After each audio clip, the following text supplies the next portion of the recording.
লোক নৌকায় চড়ে নদী পার হচ্ছে।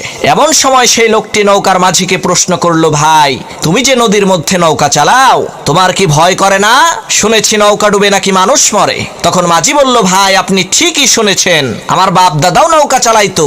প্রচন্ড ঝড় তুফানের কবলে পড়ে এই নদীতেই নৌকা ডুবে তারা দুইজনই মারা গেছে। তখন সেই লোকটি বলল, ভাই তুমি তো দারুণ বেহায়া, যেই কাজ করতে যেয়ে তোমার বাপ দাদা দুইজনই মরে গেল, সেই ব্যবসা তুমি এখনো ছাড়তে পারো নাই। তখন মাঝি সেই লোকটিকে বলল, ভাই আপনার বাপ দাদা কি বেঁচে আছে নাকি?